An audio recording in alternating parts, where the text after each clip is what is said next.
Welcome back. खबरों की बाकायदा शुरुआत इन अहम खबर से करनासी कराची खा इतलात खाते सिंध की मेज़बानी हेठ खानगी होटल में योम दिफा की तकरीब थी। के अपडेट के पिया तकरीब में सूबाई वज़ीर ज़ियाउल हसन लंजार, नासिर हुसैन शाह, सईद गनी ऐं ॿियनि शिरकत कई। Chief secretary Asif Haider Shah, IG Sindh ऐं पाक फ़ौज जा ऑफिसर बि शरीक थिया आहिनि। सरहदुनि जी हिफ़ाज़त कंदड़ पाक फ़ौज जे जवाननि खे सलाम पेश कयूं था। के अपडेट कयूं पिया। सूबाई वज़ीर सईद गनी जो चवणु आहे त शहीदनि जे वारसनि सां हमदर्दी करणु असांजी ज़िम्मेवारी आहे। एक दफ़ो ॿीहर के अपडेट कयूं। कराची में इतलात खाते सिंध की मेज़बानी हेठ खांगी होटल में योम दिफा की तकरीब थी। एक भेरो ॿीहर अवासा अहम खबर शेयर करनासी कराची खा इतलात खाते सिंध की मेज़बानी हेठ खानगी होटल में योम दिफा की तकरीब में सूबाई वज़ीर ज़ियाउल हसन लंजार, नासिर हुसैन शाह, सईद गनी ऐं ॿियनि जी शिरकत। Chief secretary Asif Haider Shah, IG Sindh ऐं पाक फ़ौज जा ऑफिसर भी शरीक। सरहदुनि जी हिफ़ाज़त कंदड़ पाक फ़ौज जे जवाननि खे सलाम पेश कयूं था। इहो चवणु आहे सईद गनी जो। अव्हां खे अपडेट ॾेई रहिया आहियूं। शहीदनि जे वारिसनि सां हमदर्दी करणु असांजी ज़िम्मेवारी आहे। तफ़सील मालूम कंदासीं शाहिद मीर सैतो खां। शाहिद अपडेट कजो।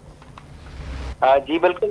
सिंध के इतलात खाते पारां आज योम दिफा के मौके ते कराची जी निजी होटल में शानदार तकरीब उठाई वही। उन मौके ते तकरीब में घरू वज़ीर ज़ियाउल हसन लंजार, एनर्जी वारो मिनिस्टर सैयद नासिर हुसैन शाह, बलदियाती वज़ीर सईद गनी, सकाफ़त वारे वज़ीर सैयद गुलज़ार शाह, तालीम वारे वज़ीर सरदार शाह, इंसाफ़ खाते वज़ीर सैयद रियाज़ हुसैन शाह सिराजी समेत सिंध के MPA ऐं MNAs जेको आहे उन्हनि शिरकत कई। उन मौके ते सिंध असेंबली के स्पीकर सैयद आवेद क़ादिर शाह ऐं IG सिंध, पाक नेवी के ऑफिसरनि, रेंजर्स ऐं पाक आर्मी के ऑफिसरनि ऐं सिंध पुलिस के IG समेत ऑफिसरनि ऐं चीफ सेक्रेटरी सिंध सैयद आसिफ हैदर शाह पिणु शिरकत कई। उन मौके ते योम दिफ़ा के मौके ते अॻवाननि जो चवणु हुयो त शहीद गाज़ियुनि खे भेटा पेश कयूं था।